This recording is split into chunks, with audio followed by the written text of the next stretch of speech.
Olá pessoas, aqui é a Mari e hoje lerei para vocês mais um verbete sobre feminismos para vocês que está aqui nesse livro Feminismos em Movimento. Tenho lido ele para vocês, né? E hoje eu estou na página 150 e é sobre feminismo jurídico. O texto foi feito pela Andréia Almeida Campos, ela é advogada, professora de Direito na Universidade de Pernambuco. E aí, lerei para vocês agora. Escuta.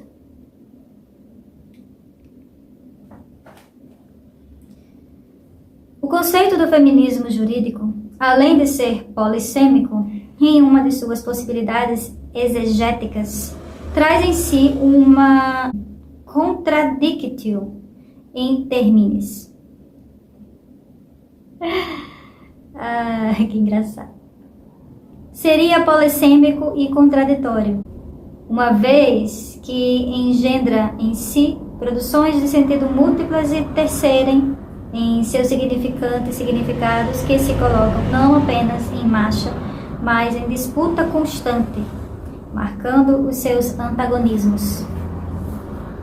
Enquanto o conceito de feminismo revela rupturas, revoluções, desestruturações e irrupções ao caso de suas lutas, tudo que é jurídico, ou seja, referente ao direito, e de acordo com os seus princípios, carrega um edifício milenar, sedimentado e consolidado sobre o terreno do patriarcado e a miríade de experiências, sujeitos e assujeitamentos nele forjados, já que o sistema jurídico não apenas é fruto da experiência humana, mas também produz essas experiências conforme o sentido e os lugares de poder dispostos em suas normas, tal como nos afirma Nicholas Rose. Dispositivos de produção de sentido, grades de visualização, vocabulário, normas e sistemas de julgamento não são eles mesmos produzidos pela experiência, eles produzem experiência. Esse livro de 2011, página 43. Portanto, antes de conceituar o que seria o feminismo jurídico, é preciso indagar: seria possível um feminismo relativo a um sistema construído segundo a lógica das forças arcaicas androcêntricas, binárias e universalizantes?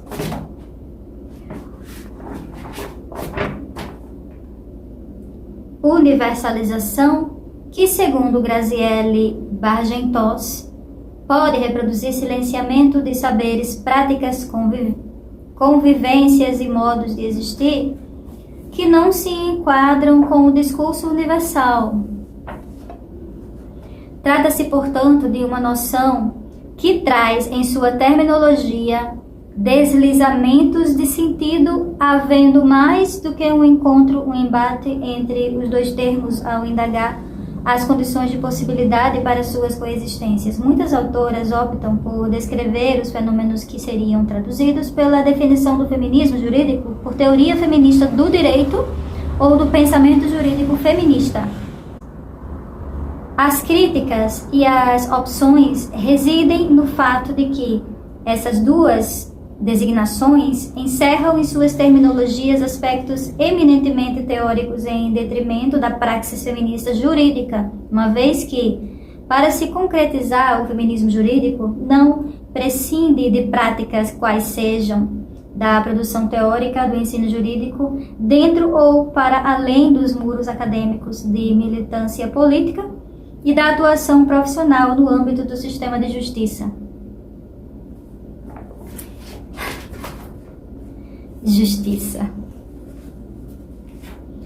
Na problemática da conceituação de feminismo jurídico está incita a complexidade na caracterização da própria noção do feminismo, um movimento plurimo, heterogêneo e divergente, o que, nas palavras de Salete Maria da Silva, que permite desenvolver diferentes abordagens, perspectivas e propostas de intervenção, já que o pensamento feminista sobre o direito não está imune às tensões.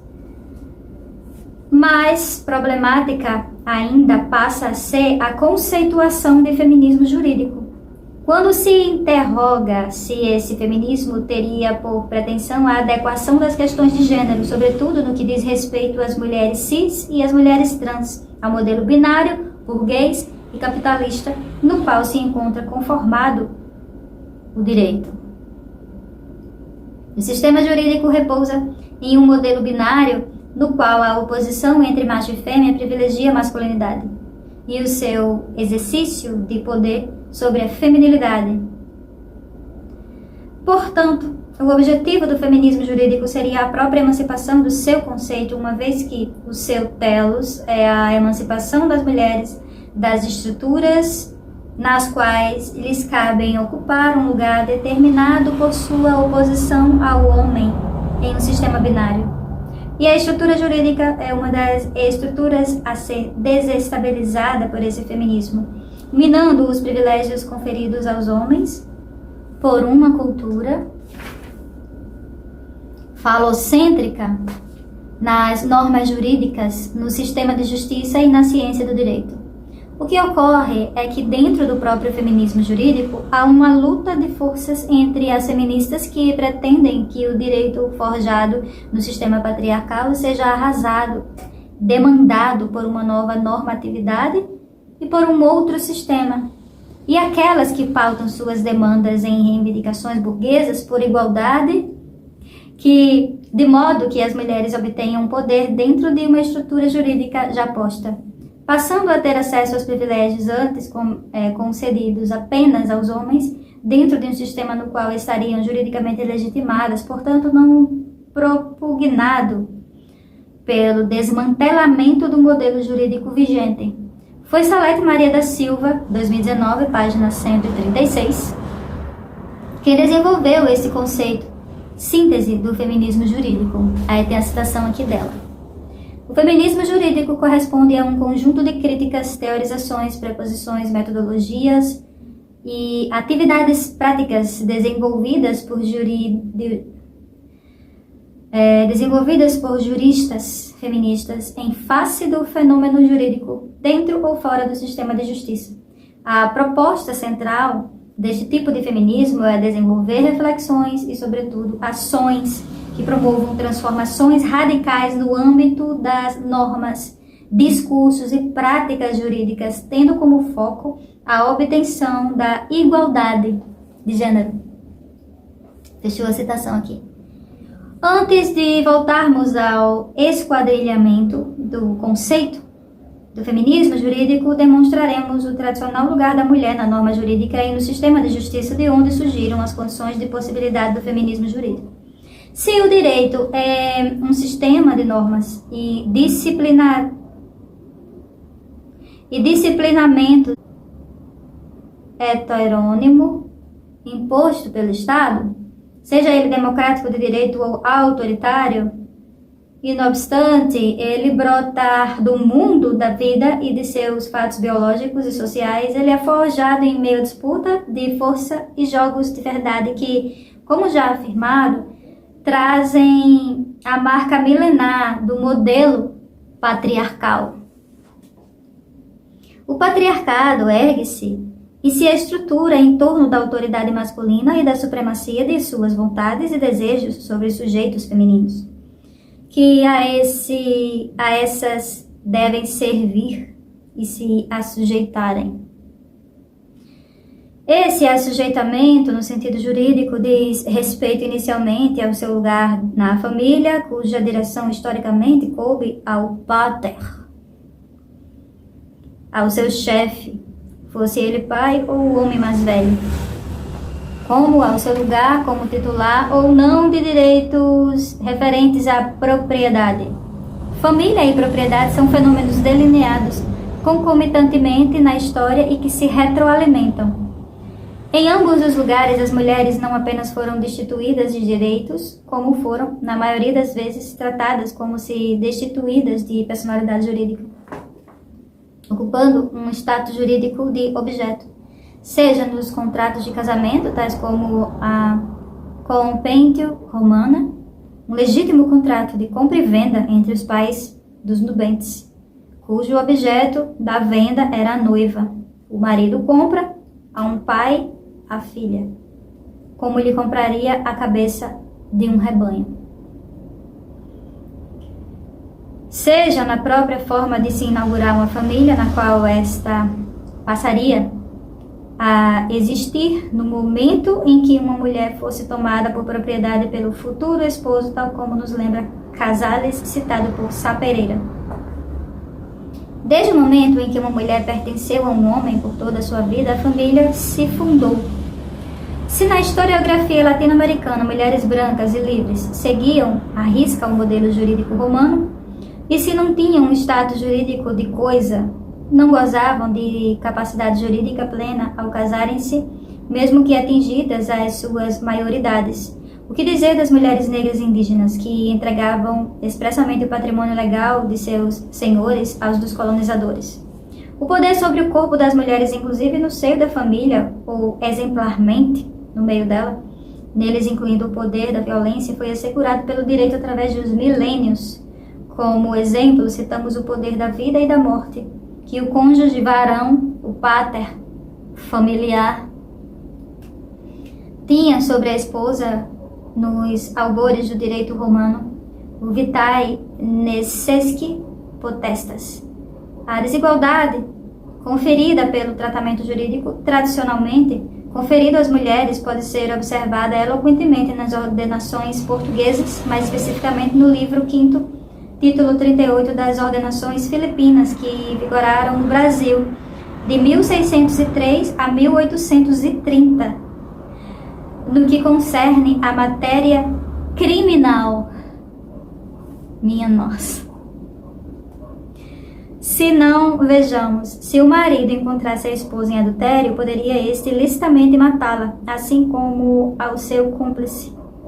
E não apenas, até o ano de 1890, portanto, em plena era das luzes no Brasil, o marido tinha direito de correção sobre sua esposa. E um dos recursos que poderia legalmente lançar mão era o da violência física com o propósito de educá-la.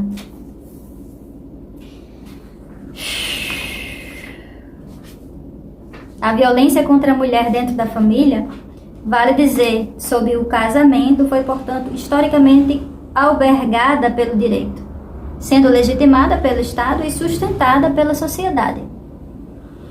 E não apenas por vozes leigas ou provenientes das classes iletradas. Considerado um dos maiores juristas brasileiros, assim posicionava-se o penalista Nelson Hungria, seguido por uma pleiade de juristas até tempos recentes, quanto à possibilidade do estupro marital, aquele praticado pelo marido no leito conjugal. Questiona-se sobre se o marido pode ser ou não considerado réu de estupro quando, mediante violência, constrange a esposa à prestação sexual.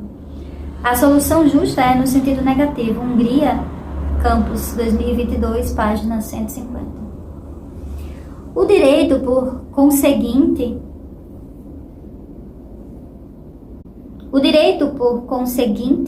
mais do que assegurar os direitos das mulheres, alijou-se de direitos assegurando os direitos e os poderes dos homens sobre elas, incluindo o poder da violência.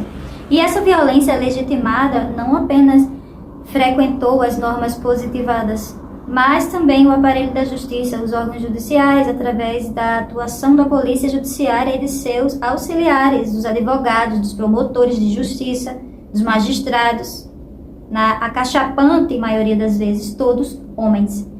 Se temos dois casos ilustrativos do que veio a ser denominado da violência institucional judicial contra as mulheres e que mobilizaram a sociedade e frequentaram todas as mídias, cada um ao seu tempo, e que sofreram a ação do feminismo jurídico para a reconfiguração das leis a esses fatos aplicados. Primeiro, o julgamento do playboy Doca Street, assassino confesso da socialite Angela Diniz, em 1976. Segundo, a audiência judicial da jovem Mariana Ferrer, em 2020. A gente lembra desses casos, né? Se no primeiro episódio a vítima do homicida, confesso, foi desqualificada pelo advogado da defesa,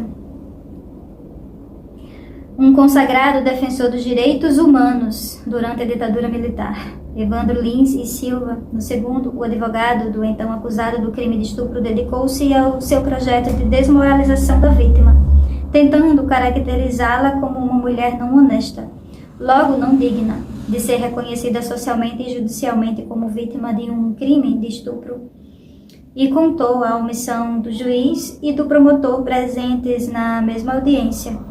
A sentença judicial que tecnicamente absolveu o assassino de Ângela Diniz indignou o movimento feminista, nele incluído juristas cuja mobilização levou à sua anulação 2 anos depois, a pedido do Ministério Público.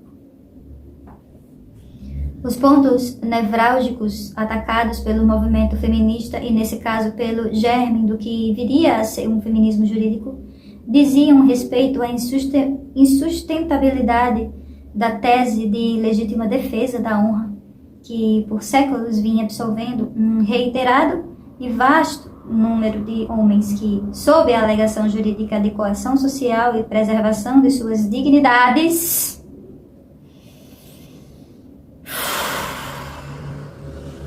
lavaram as suas honras com sangue.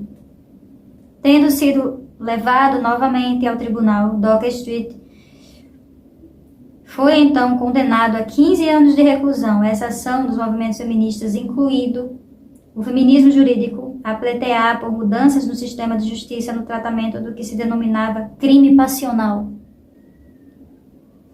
resultou na promulgação da Lei 13.104, Lei do Feminicídio, em 2015. Por sua vez, o episódio que envolveu Mariana Ferrer, um dia após a divulgação do vídeo da audiência nefasta, foi apresentado o projeto de lei 5.096 de 2020, propondo a tipificação da violência institucional recorrente nos casos de violências de gênero, sobretudo nos casos de crimes de estupro. No dia 22 de novembro de 2021, o projeto foi convertido na Lei 14.245, também denominada da Lei Mariana Ferrer. São ações como essas, promovidas pelos movimentos feministas, nos quais atuam mulheres juristas, com o propósito de reverter práticas machistas, violentas e discriminatórias dentro do sistema de justiça, na interpretação e na aplicação das leis, a que se propõe o feminismo jurídico. O feminismo jurídico, portanto, ao englobar a praxis e a reflexão jurídica, nesta última, preconiza não apenas uma metodologia e uma epistemologia feministas, mas também uma nova hermenêutica, pois, enquanto as normas jurídicas permanecerem em interpretação machista, sofrem todas as mulheres.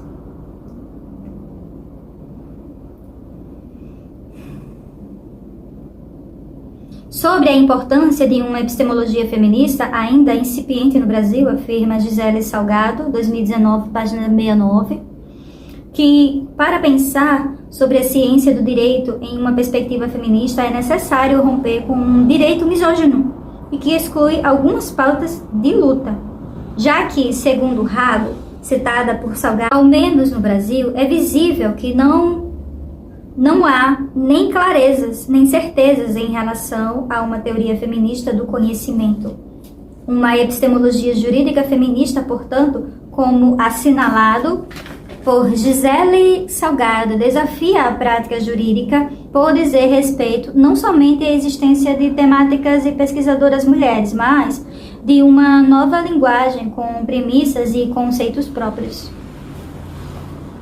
Quando as metodologias jurídicas feministas, essas, são destinadas ao uso estratégico do direito, cuja finalidade é proporcionar um olhar gendrado sobre o fenômeno jurídico e uma mudança da mentalidade e de ação na seara do direito e no sistema de justiça como um todo. Dentre as autoras que se debruçam sobre o tema figuram Catherine Bartlett, Catherine McKinnon e Carol Gilligan, propondo métodos de uma ciência do direito feminista. Embora já esteja em sua 5ª década de existência, tendo surgido em viés reflexivo e de produção de pensamento nos Estados Unidos durante a década de 1970, alastrando-se para a Europa e desembarcando na América Latina nos anos de 1990, com novos contornos e particularidades que vão ganhando força e utilidade nas lutas em defesa da cidadania e dos direitos humanos das mulheres. O feminismo jurídico ainda não ocupa sistematicamente as discussões acerca da produção doutrinária do direito e a praxis docente. Publicações recentes no Brasil, tais como o Manual Jurídico Feminista de 2019 e o livro Processo Penal Feminista de 2021, o primeiro organizado por Carolina Valença Ferraz,